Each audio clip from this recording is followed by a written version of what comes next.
రాబోయే రోజుల్లో బహుజనులను ఏకం చేస్తామని బీసీవై పార్టీ అధినేత రామచంద్ర యాదవ్ అన్నారు. బహుజనుల హక్కులను కాపాడడం కోసం కృషి చేస్తామన్నారు. కడప జిల్లా పోరుమావిళ్లలో ఆయన పర్యటించారు. మొదటిగా అంబేద్కర్ విగ్రహానికి పూలమాల వేసి నివాళులర్పించారు. అక్కడి నుంచి గాంధీ బొమ్మ విగ్రహం వరకు జరిగినటువంటి ర్యాలీలో రామచంద్ర యాదవ్ పాల్గొన్నారు. అనంతరం కతెరగండ్లలో ఇష్టకామేశ్వరి దేవి సమేత సాంబశివస్వామి ఆలయానికి వెళ్లారు. అక్కడ ప్రత్యేక పూజలు చేశారు. ఆ తర్వాత యాదవ సంఘ వనమహోత్సవం కార్యక్రమంలో రామచంద్ర యాదవ్ పాల్గొన్నారు.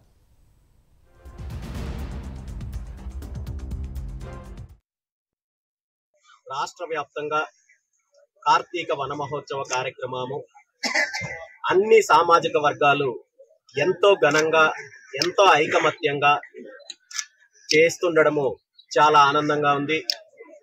ఈ కార్యక్రమము కేవలము ఒక ఆధ్యాత్మిక పరమైన అంశం మాత్రమే కాకుండా రాజకీయంగా సామాజికంగా అన్ని అంశాల్లో చైతన్యం తీసుకురావడానికి, ముఖ్యంగా ఈ రాష్ట్రంలో వెనుకబడిన తరగతులు, వెనుకబడిన వర్గాలు, బీసీలు, బహుజనులు గత 40-50 సంవత్సరాల నుండి ఏ హక్కుల కోసము, ఏ అభివృద్ధి కోసము, ఏ అధికారం కోసం అయితే పోరాటం చేస్తున్నారో దానికి ఒక అంతిమంగా విజయం సాధించడానికి ఉన్న చిన్న చిన్న విభేదాలను పక్కన పెట్టి ఏకమవ్వాల్సిన అవసరం ఉందనే విషయాన్ని ఈరోజు అన్ని వర్గాలు గుర్తించాయి. దానికి అనుగుణంగా రాబోయే రోజుల్లో రాష్ట్రంలో జరిగే మార్పులు ఏ విధంగా ఉంటాయనే దాని మీద చర్చించి ముందుకెళ్లే కార్యక్రమాలు జరుగుతున్నాయి.